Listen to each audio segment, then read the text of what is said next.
Hello అండి, మనం ఈరోజు జగిత్యాల జిల్లా మల్యాల మండలంలో ఉన్న ఒక డైరీ ఫామ్ దగ్గర ఉన్నాం. ఈ డైరీ ఫామ్ కేసీఆర్ గారు ప్రవేశపెట్టిన దళిత బంధు పథకం ద్వారా లబ్ధి పొంది ఈ డైరీ ఫామ్ను నిర్వహించడం జరుగుతుంది.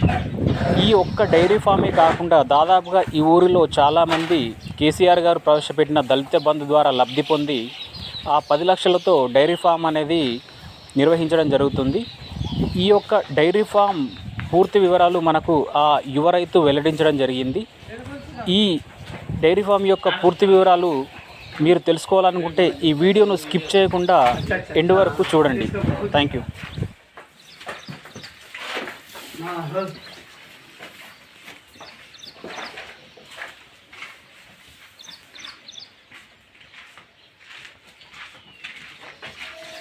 సార్, మీ పేరు? నా పేరు జలంధర్. జలేందర్. ఎక్కడ ఇది ప్రాపర్? ఇది గొర్రెగుండం, మల్యాల మండలం గొర్రెగుండం. ఈ షెడ్డు ఎన్ని రోజులు అవుతుంది వేసి? ఈ షెడ్ ఇప్పుడు 2 years అవుతుంది, 2 సంవత్సరాలు అవుతుంది. 2 years అవుతుంది. 2 సంవత్సరాలు. ఎంత ఇది పొడవు, ఎంత వెడల్పు ఎంత? ఇది మాకు 40 ఫీట్ల పొడవు ఇచ్చారు గవర్నమెంట్ తరఫు నుంచి. 40 ఫీట్ల పొడవు వేసుకున్నాం. గట్టిగా మాట్లాడండి. 40 ఫీట్ల పొడవు వేసుకున్నాం. అంటే ఇది మీకు షెడ్ మీరు ఓన్గా పెట్టుకోలేదా? లేదండి, మాకు మన దళిత బంధు యూనిట్ ద్వారా శాంక్షన్ అయింది. దళిత బంధు యూనిట్ కిందనా? దళిత బంధు యూనిట్ కింద శాంక్షన్ అయింది. ఓకే. ఒక 6 ఆవులు తమిళనాడు నుంచి తీసుకొచ్చినాం. 6 ఆవులు తీసుకొచ్చి ఇప్పుడు 2 years అవుతుంది. వచ్చిన తర్వాత అంటే 6 ఆవులు ఒక్కొక్కటి ఈన తర్వాత మాకు ఆదాయం అనేది స్టార్ట్ అయింది. ఇప్పుడు దళిత బంధు కింద మీకు ఇది యూనిట్ వచ్చింది అంటారు. అవును. దళిత బంధు కింద అంటే 10 lakhs? 10 లక్షలు. 10 లక్షలు లెక్క చెప్పాలి. షెడ్డుకి ఎంత అయింది? షెడ్డుకి ఒక 2,50,000 దాకా అయింది. 2,50,000 షెడ్డుకి అయింది. మిగతాదంతా ఆవులు? మిగిలిన అమౌంట్ అంతా ఆవులు, దానికి సంబంధించి దానా అట్లాంటివి తీసుకుంటాం. ఇంకా ఏమన్నా మిషన్లు తీసుకున్నారా? లేదండి, ఇంకా తీసుకోలేదు. ఇప్పుడు అంటే తక్కువ ఉన్నాయి కాబట్టి ఆవులు మేము ఎక్కువ మిషన్లు దానికి వెళ్ళలేమన్నట్టు. ఆవులకు షెడ్ కలిపి మీకు 10 lakhs అయిపోయినాయి? 10 lakhs అయిపోయినాయి. ఆవు ఎంత పడ్డాయి ఒక్కొక్కటి? 90,000 నుంచి ఆవు ఇచ్చారు. ఎన్ని పట్టుకొచ్చారు? నాకు 6 ఆవులు తీసుకొచ్చారు. 6 పట్టుకొచ్చారా? ఇక్కడ 5 కనిపిస్తున్నాయి. ఇంకొకటి ఆ పక్కన ఉందా? ఓకే. అది నిన్న ఈనింది, అంటే 2వ ఈత, అంటే తీసుకొచ్చినాక 2వ ఈత ఈనింది, ఆ పక్కన కట్టేసినాం. 6 ఆవులకు ఎంత అయింది ఖర్చు మొత్తం? మంచిగానే, అంటే ఇక డాక్టర్ ఖర్చులు, మన ట్రాన్స్పోర్ట్ ఖర్చులు ఇవన్నీ కలిపి ఒక 6-7 లక్షల దాకా అయింది. 6 లక్షలు ఆవులకే అయిపోయినాయి. అవునా? ఒక 2,50,000 ఇక మిగిలిన ఖర్చులు కలిపి 10 లక్షల లోపు కంప్లీట్ అయిపోయింది. అంటే మీరు చెప్పిన ప్రకారం ఇక్కడికి వచ్చే వరకు ఒక్కొక్క ఆవుకు 1,20,000 దాకా అట్లా పడ్డది అన్నట్టు? పడ్డాయి. ట్రోట్ చేసి అట్లా. మీరే వెళ్ళిరు అక్కడికి? లేదు, మా మామ వెళ్ళాడు. అక్కడ ఎంత పడ్డదట ఆవుకి?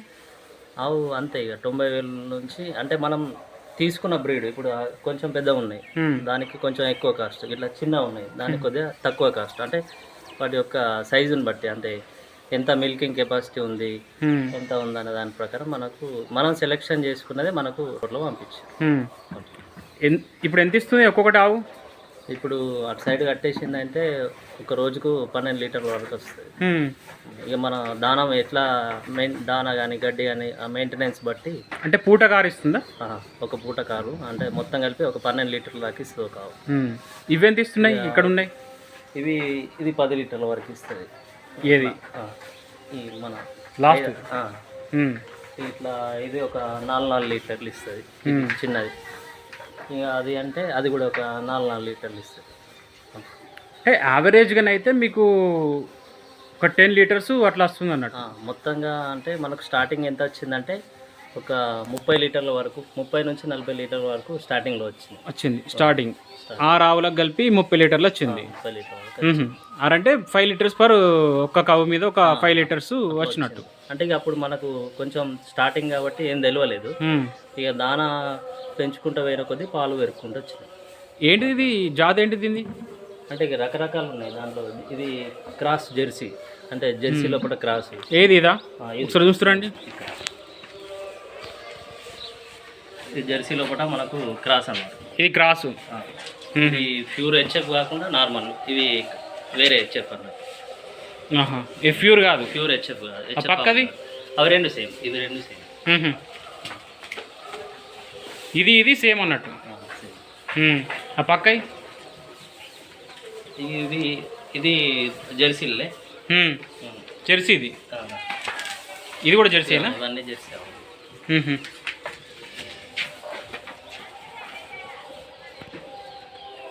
ఇప్పుడు ఈ 6 ఆవులకు కలిపి మీకు మొత్తం టోటల్ ఒక 7,50 దాకా అయినాయి అంటారు, అంతే కదా?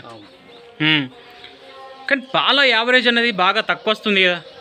పాల యావరేజ్ తక్కువ అంటే ఇక మన మెయింటెనెన్స్, మనం పచ్చిగడ్డి వేయడం కానీ, నీళ్ళు పెట్టడం కానీ, తౌడు వేయడం కానీ, దానివల్ల మనకు పాల దిగుబడి అనేది దాని మీద ఆధారపడి ఉంటుంది. మనం ఎట్లా మెయింటెనెన్స్ చేసుకుంటే అవి అట్లా ఇస్తాయి. ఇస్తాయి. హెచ్ఎఫ్ అంటే మినిమం ఒక 15 లీటర్లన్నా ఇవ్వాలి పొద్దుమాపు కలిపి. అది ప్యూర్ హెచ్ఎఫ్. Pure HF. ఇవి నార్మల్గా కల్తీ ఉన్నాయి కదా. క్రాస్ ఇవ్వదా? క్రాస్ 15 ఇవ్వదా? ఇక దానికి అంత కెపాసిటీ లేదని తెలుసు, అంటే పూర్తి అవగాహన లేదు, తెలుసు. ఇప్పుడు ఎంత వస్తుంది మొత్తం? ఇప్పుడు ఇవి ఏ పరిస్థితి అయినా ఎండలు కట్టేసినా అని, వానలు కట్టేసినా అని తట్టుకుంటాయి. ఏ పరిస్థితులు అయినా తట్టుకుంటాయి. ఇది వరకు వచ్చినప్పటి నుంచి ఒక్క ఆవుకు కూడా ఎట్లాంటి డిసీజ్ రాలేదు, అన్ని మంచిగా ఉన్నాయి. మా మెయింటెనెన్స్ కూడా అంటే మేము కూడా ఎక్కువ ఏం మెయింటెనెన్స్, మీరు ఫ్యాన్లు కూడా ఏం పెట్టలేదు? లేదు, ఎక్కువ మెయింటెనెన్స్ కూడా ఏది లేదు. ఫ్యాన్లు కూడా పెట్టకుండా మెయింటైన్ చేస్తారు, అయినా అవి తట్టుకొని ఉంటున్నాయి. ఓకే. ప్యూర్ హెచ్ఎఫ్ అయితే తట్టుకోవాలి. ప్యూర్ హెచ్ఎఫ్ అంటే కొద్దిగా వాటికి అన్ని కండిషన్స్ కరెక్ట్ ఉండాలి కాబట్టి అవి, అంటే మా ఒపీనియన్ ప్రకారం అవి తట్టుకోలేవు, తీసుకురాలేము మేము. ఇక ఉన్నవే మెయింటైన్ చేస్తున్నాం. అంటే మీకు ఈ క్రాస్ తీసుకురావాలనే ఆలోచన ఎవరు ఇచ్చారు? ఇక మా వెళ్ళిండు తమిళనాడు, నచ్చిన ఆవులు అక్కడ తీసుకోమన్నారు. ఆయనకు ఇదివరకు ప్రీవియస్గా అవగాహన ఏం లేదు, ఇక ఆయనకున్న అవగాహన తోటి అవి తీసుకొని వచ్చాడు అంతే. ఇది స్పెషల్గా ఇది తీసుకోవాలి అది తీసుకోవాలని ఏం లేదు, ఆయనకు నచ్చిన ఆవులు తీసుకొని వచ్చాడు. అంటే ఆయన ఒక్కడే వెళ్ళిండా ఎవరన్నా తెలిసిన వాళ్ళని పట్టుకపోయిండా? చాలా మంది వెళ్ళారు ఇక్కడ, అందరికి శాంక్షన్ అయినాయి కదా. ఒక డీసీఎం పట్టుకుని వెళ్ళిరా? ఒక పెద్ద వ్యాన్లో ఒక పెద్ద కంటైనర్ ఒక 30 నుంచి 40 ఆవుల దాకా ఒక్కొక్క దాంట్లో వచ్చింది. ఓకే. ట్రాన్స్పోర్ట్లో. అంటే విలేజ్లో దాదాపుగా ఇంకా చాలా యూనిట్లు ఉన్నాయి, ఇంకొక 6-7 యూనిట్లు, ఒక 7గురికి శాంక్షన్. మొత్తం ఇవే పెట్టుకున్నారా? అందరు ఇవే పెట్టుకున్నారు. ఇక కాకపోతే మనకి ఏంటంటే ఇంటికాడ ప్లేస్ ఉంది కాబట్టి ఆయన ఒక్కోడే మనవుడు, ఆయన మొత్తం ఒక్కడే మెయింటెనెన్స్ చేసుకుంటాడు. అందుకని మనం పొలాల కాటి ఇక ప్రిఫర్ చేయాలి, ఈ ఇంటి దగ్గరనే చేసుకుంటామని ఇక్కడ నుంచి. ఇక మిగిలిన వాళ్ళందరూ పొలాల దగ్గర అక్కడక్కడ చేసుకుంటారు. ఎంత వస్తుంది ఇన్కమ్ మీకు? ప్రజెంట్ స్టార్టింగ్లో అయితే ఒక 15 రోజులకు 20,000, అంటే ఒక నెలకు 40,000 రూపాయల దాకా ఆదాయం వచ్చింది స్టార్టింగ్. ఇప్పుడు ఎంత అవుతుంది? ప్రజెంట్ ఇప్పుడు పాలు అన్నీ ఇవ్వట్లేదు, ఒక 2-3 అట్లా ఇస్తున్నాయి. ఇప్పుడు 15,000 ఒక 15 రోజులకు అట్లా వస్తాయి. 30,000 పర్ మంత్. 30,000 ఖర్చులు ఎంత పోతున్నాయి? ఖర్చులు అంటే ఒక 7-8 అట్లా అంతే. అంటే 50% కూడా పోతలే, ఓన్లీ 30-40% పోతున్నాయి. అట్లా అసలు యాక్చువల్ 50% పోతాయని చాలా మంది చెప్తారు కదా. ఇక మాది మన మెయింటెనెన్స్ ఇక. అంటే వీటికి గడ్డి ఏమి ఇస్తారు? పచ్చిగడ్డి. ఇప్పుడు ఇక్కడ మనకు పక్కన జొన్న అది వేసారు, జొన్న గడ్డి. సూపర్ నేపరా? Super Napier. ఇక మళ్ళీ ఇంకా వేరే దగ్గర ఒక 10 గుంటలు అంతా వేసిండు, ఇక దాన్నే రొటేషన్ చేసుకుంటా వేస్తూ ఉంటాడు. ఎంత వేస్తారు గడ్డి? ఎంత వేస్తారు ఒకదానికి? గడ్డి అంటే మన ఇక 8 కేజీలు అని ఏం లేదు, ఇక ఒక దేని కట్ట దానికి కడతాడు. ఎంత తింటే అంత వేసేస్తారు అన్న. పొద్దుమాపు వేస్తారా? లేదు, పొద్దున ఒకసారి పచ్చిగడ్డి ఎత్తాడు, మళ్ళీ సాయంత్రం ఒకసారి పచ్చిగడ్డి ఎత్తాడు, మిగిలిన టైంలో మొత్తం ఎండుగడ్డి వేస్తాడు. పాలు పిండక ముందు వేస్తాడా? పిండ తర్వాతనా? ఇక అట్లాంటి ఏం ఫాలో అవ్వడు, అంటే పాలు వెండిన తర్వాత వేస్తాడు. ఇప్పుడు సాయంత్రం పూట అప్పటిదాకా ఎండుగడ్డి వేస్తాడు, పాలు వెండిన తర్వాత పచ్చిగడ్డి వేసి అది సరిపోయినాక మళ్ళీ అది అయిపోయినాక మళ్ళీ ఎండుగడ్డి వేస్తాడు. దాన ఏమి ఇస్తారు? దాన ఇప్పుడు పత్తి పిండి, మన కురుకురే అని ఉంటుంది వల్లభ దాన, అది ఇస్తాడు. ఇక మక్క పిండి, ఇంకా మళ్ళీ ఇంకేంటంటే తౌడు మరి దాని ఎంత ఇస్తారు ఒక్కొక్క దానికి? ఇక మనకు ఒక టబ్బులో తీసుకుంటాం, ఇన్ని కిలోలు అని దానికి మెన్షన్ చేసుకోలేదు, చూడలేదు అన్నట్టు మీరు ఎప్పుడు లెక్క చూడలేదు. ఒక డబ్బా పెట్టుకున్నాం, ఒక 2 డబ్బాలు అంటే అట్లా 1 కిలో అట్లా ఇస్తాడు అంతే. పాలు ఎప్పుడు వింటారు? పొద్దున ఎప్పుడు వింటారు, సాయంత్రం ఎప్పుడు వింటారు? పొద్దున 4 గంటల నుంచి స్టార్ట్ చేస్తాడు, 4 నుంచి 6 వరకు అయిపోతుంది, మళ్ళీ ఈవినింగ్ 4 నుంచి 6 వరకు అయిపోతుంది. డైలీ అదే టైం రొటేషన్ చేస్తాం. డైలీ అదే. అంటే పాలు ఎక్కడ వస్తారు ఇప్పుడు? పాలు అంతకుముందు మనకు వేరే జెర్సీ వచ్చేటి కంపెనీ నుంచి హ్మ్. మన విజయనా? కంపెనీ వచ్చేది విజయనా? విజయను ఇంకొకటి కరీంనగర్ డైరీ. కరీంనగర్ డైరీ వస్తుండే కానీ దానికి పోయకపోతుండే. ఇప్పుడు ప్రజెంట్ అయితే వీళ్ళ ఊర్లో వీళ్ళందరూ కలిపి ఓకే. ఒక పాల కేంద్రం ఏర్పాటు చేసుకున్నారు. ఓకే. దాంట్లో నేమ్ ఏముంది, ఐడియా ఉంది నీకేమన్నా? ఇది పేరు? దాని పేరు ఐడియా లేదు. కరీంనగర్ డైరీ వాళ్ళే వీళ్ళకి పెట్టించారు ఊరు నుంచి. సపరేట్ విలేజ్ సంబంధించి ఒక డైరీ ఫామ్. వేరే వాళ్ళు రావడం లేదు. ఎక్కడ ఉంటుంది అది? ఇక్కడ మన గ్రామ పంచాయతీ కంటే కొంచెం అక్కడే తీసుకెళ్ళి పోస్తారు. అక్కడే ఈవినింగ్ తీసుకెళ్ళి. ఎంత పర్ లీటర్కి ఎంత వస్తుంది బిల్లు? ఇప్పుడు ప్రజెంట్ అయితే నాకు కొంచెం తక్కువ ఐడియా ఉంది. 38 నుంచి 40 రూపాయలు పడుతుందని అంటాడు. 38-40 అంటే ఓకే. ఈ నీకు ఫ్యాట్ కానీ ఎస్ఎన్ఎస్ కానీ ఎంత వస్తుందో ఐడియా ఉందా? ఐడియా లేదు. మొత్తానికి అయితే ఇప్పుడు వీటికి మీరు తీసుకొచ్చిన నుంచి ఎటువంటి డిసీజ్ అనేది రాలేదు? ఇట్లాంటి డిసీజ్ ఏం లేవు. లేవు. చనిపోవడం అటువంటివి ఏం జరగలేదు వరకైతే. మనకు ట్రాన్స్పోర్ట్ ప్రాబ్లం వచ్చినాక చిన్న దూడలు అయినాయి, ఈ పెద్ద ఒకటి ఇలాంటి ప్రాబ్లమ్స్ అయితే లేదు.